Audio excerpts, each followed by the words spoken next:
ahora nos volvimos a ilusionar. Porque yo elijo creer. Elijo creer es un documental dirigido por Gonzalo Arias y narrado por Ricardo Darín, con guión por Martín Méndez. Este documental lo que hace es que nos cuenta la historia que está dentro de la selección argentina, la albiceleste, enmarcada obviamente en el Mundial de Qatar 2022. Ese mundial tan extraño que fue en diciembre por el calor que hace en ese país.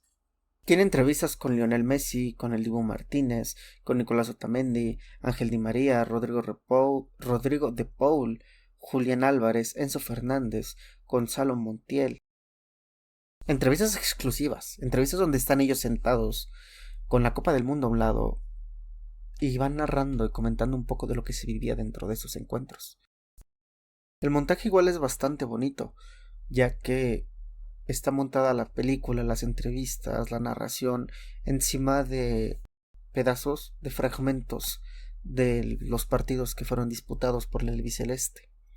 Es decir, que no únicamente es el video por sí mismo, no únicamente son las entrevistas por sí mismas, son las personas, son ellos hablándonos, son ellos contándonos lo que vivieron. Y es hacer una pequeña remembranza de lo que ocurrió durante Qatar 2022. Yo en lo personal, y no es algo que yo mienta o algo que yo oculte, no formo parte del nacionalismo. A mí me parece que la idea de la nación es simplemente aberrante. La idea del Estado me parece un poquito más halagadora y un poquito más llamativa, pero yo no me siento mexicano, yo no soy orgullosamente mexicano. Yo no tengo por qué sentirme orgulloso de este país. Nací aquí por azar, no fue como que yo lo decidiera. Sí, obviamente está bien. O sea, tampoco voy a decir, es el peor lugar del mundo. No lo creo. No, tampoco lo llamaría así. Menos en las condiciones que yo tengo.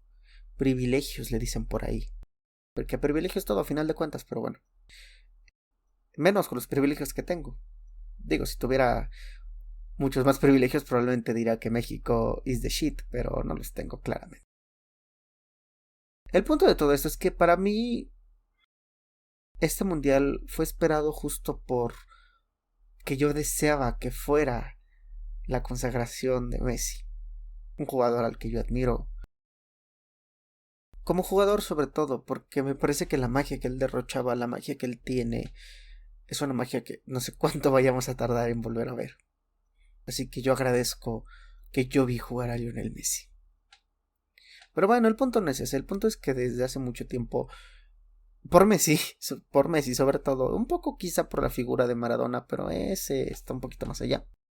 Yo he seguido al albiceleste desde el Brasil 2014 cuando perdieron en frente de Alemania en las Copas América, la del 2015, la del 2016. Siendo que pues sobre todo me acabé de desencantar de la selección mexicana, la cual tampoco es que fuera yo muy afecto, justo cuando se tragaron los 7 goles frente a Chile. Y si eso le sumamos que siguen jugando los mismos, o bueno, muchos de los que estuvieron eliminados en este mundial de Qatar jugaron ese partido, pero bueno, cualquier cosa. Volviendo a Lionel, a mí me parece que el hecho de seguirlo no tiene nada que ver y el hecho de hinchar por Argentina no tiene nada que ver con dónde yo nací. Tengo una muy buena amiga argentina que siempre me dio o me ha dicho así como de a mi familia le sorprende que hinches por la Argentina y yo pues así es. Me parece que ahí elegir un equipo también es bastante válido, tanto como lo es en otros rubros. Bueno, nos va narrando la historia, nos narra cómo perdieron contra Arabia el primer partido. O sea, la selección argentina era totalmente favorita al título. Y lo suele ser, ¿no? Que no la gane. Incluso para gente que no sabe mucho de fútbol. Es como.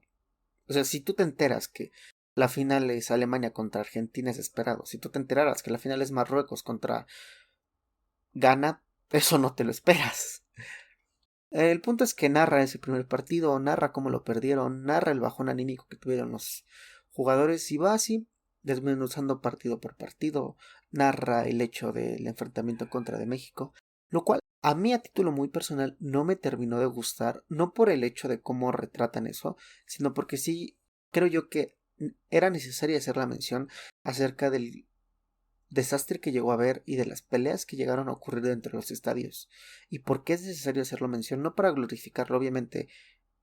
Acabar a golpes con alguien por algo como un partido de fútbol, que al final solo es un partido de fútbol, es algo horrible, sino para dejar constancia de lo que pasó, porque es importante que se vuelva a revirar a ver esas cosas. Una cuestión es el color, una cuestión son las porras, una cuestión son los cánticos, una cuestión es la hinchada, pero las agresiones físicas me parece que no deberían tener lugar. Y también, bueno, todo el desastre que se armó en redes sociales, pero entiendo que enmarcándote solo en Qatar, quizá no podías meter eso. Cuentan cómo lo vivieron como una final. Incluso ellos mismos hablan acerca de algunos fallos y dicen, pues fue mejor que perdiéramos el primer partido. Fue mejor, para Messi, él mismo lo dice, fue mejor errar el penal frente a Polonia en el tercer partido de fase de grupos que acabar errándolo después. Y pues básicamente es eso, un recuento de cada uno de los 7 partidos que tuvieron que jugar. Ganaron 6 y perdieron uno. Bueno, aquí hay un tema que me parece muy interesante, pero realmente Argentina perdió contra Arabia, ganó contra México, ganó contra Polonia, ganó contra Australia y empató contra Países Bajos. El ganar en penales realmente no es ganar. Ganó contra Croacia y empató. Claro, en la estadística dice eso, pero pues al final los que levantaron la copa fueron los de azul y blanco. Pues es lo que hacen con un hilo narrativo que nos va contando eso, o sea, cronológicamente va contando el mundial.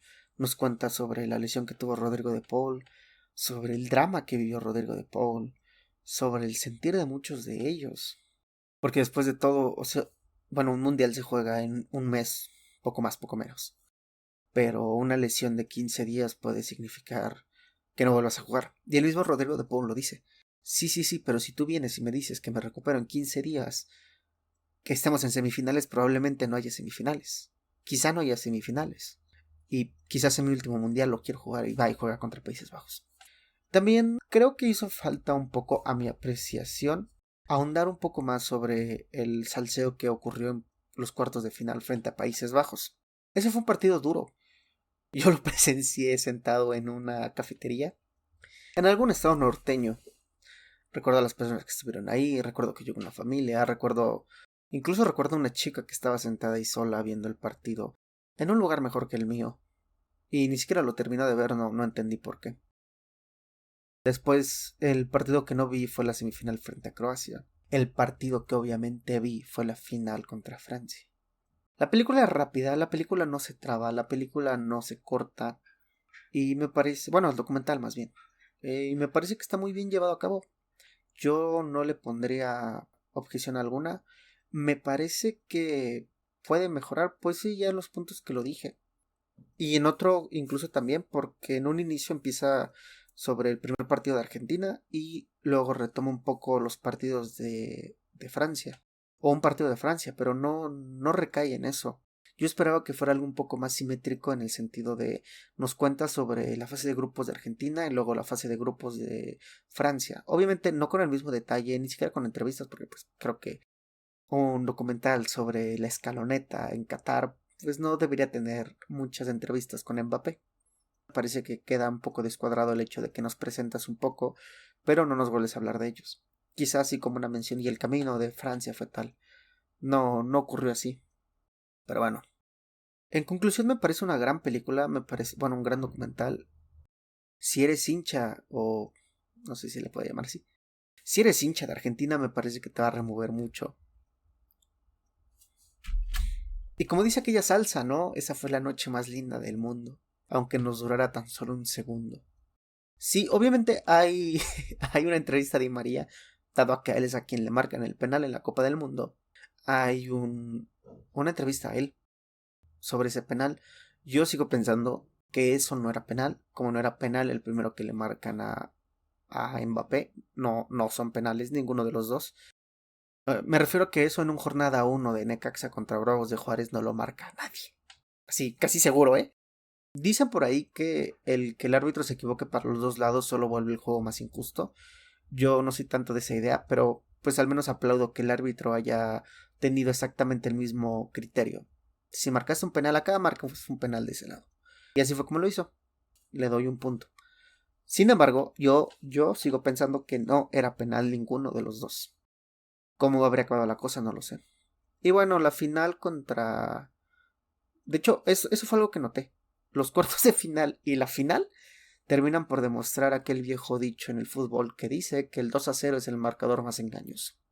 A los de Países Bajos les van ganando 2-0 y en una jugada empatan. Bueno, meten el primero. Y en un tiro libre que salió de nada, literalmente de una falta que ni nada, acaban anotándoles el segundo para irse a la larga y a los penales. Con Francia es lo mismo, van ganando 2-0, van dominando 70 minutos, empiezan a relajar, marcan el primer penal que para mí no era penal. Mbappé va, mete gol, vámonos. Mbappé tiene otra, mete gol, empate. Les pasó 2 veces. Claro, es fútbol, a final de cuentas es fútbol, todo puede pasar ahí. El mismo documental inicia con un todo puede pasar aquí. Nadie esperaba que Arabia Saudita le ganara a Argentina. Ni siquiera creo que las personas que más desearan ver a Messi perder el mundial pensaran en eso. Claro, después la historia de Arabia Saudita, bueno, ya la historia de Arabia Saudita y lo que pasó con ellos merecería su propio hijo creer, pero esa es otra historia. Entonces al final sí hay cosas que pueden mejorar, pero hay cosas que son muy buenas. Sobre todo ver la intimidad de los vestidores, ver la intimidad de los entrenamientos, escuchar a los propios jugadores narrar cómo se siente desde dentro. A Enzo Fernández, por ejemplo, que entra, hace goles, mete el gol, el 2-0 en contra de México.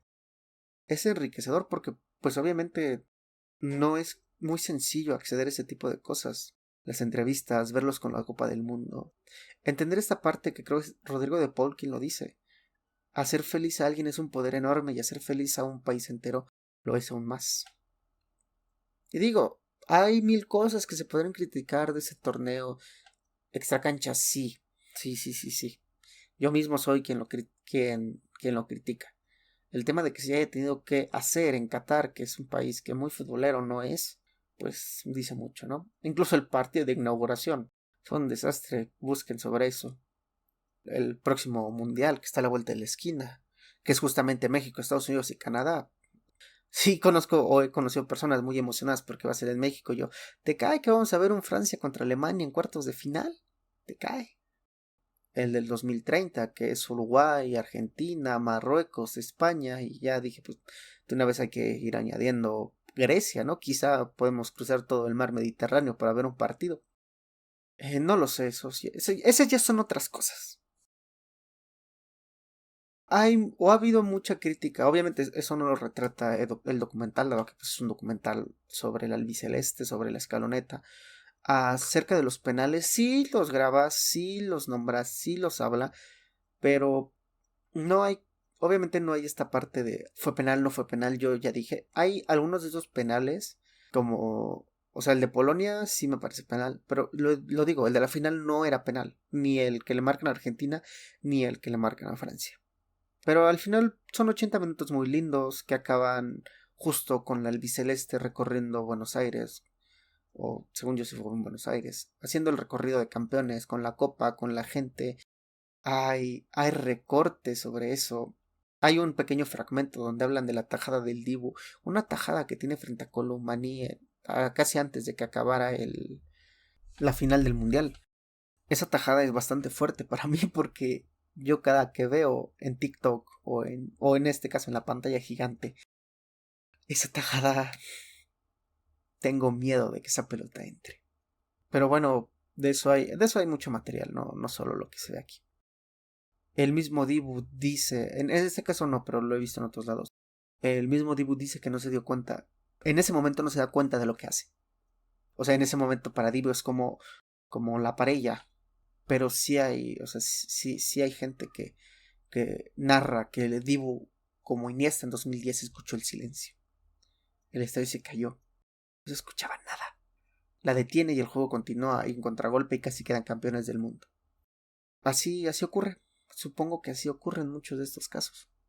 Es un gran documental, sí. Dura 80 minutos, así que se ve fácil. Es digerible, está bien narrado, está bien escrito, está bien montado. Al final los créditos vale la pena incluso ver hasta los créditos porque pues son fotos y videos de los festejos en Argentina. Simplemente. Nada redondo, no. Ya dije lo que se puede mejorar. Ya sus puntos de favor son bastantes. Me parece que si a uno le gusta el fútbol o si uno está interesado en el fútbol, habrá que voltear a ver esto. Más allá de playeras, más allá de nacionalismos, más allá de cualquier cosa, me parece que habrá que voltear a ver esto, porque este documental narra una de las épicas en el fútbol moderno. Sobre todo por la final, es una final tan, pero tan fuerte como lo que más sé. Acaban empatando y acaban definiendo en penales y es una final cardíaca. Como dicen los mismos videos en otras redes sociales, lo festejé yo, pero quien realmente lo estaba celebrando fue mi yo del 2014 que vio a Messi perder esa final en contra de Alemania. Gracias por haber escuchado hasta acá y se vienen muchos más de estos pequeños podcasts, narrativa, reseña, no sé qué sea, de películas. Y en este caso presente, Elijo Creer se puede encontrar en las salas de cine, al menos en México, y no dudo que próximamente en algún tipo de plataforma.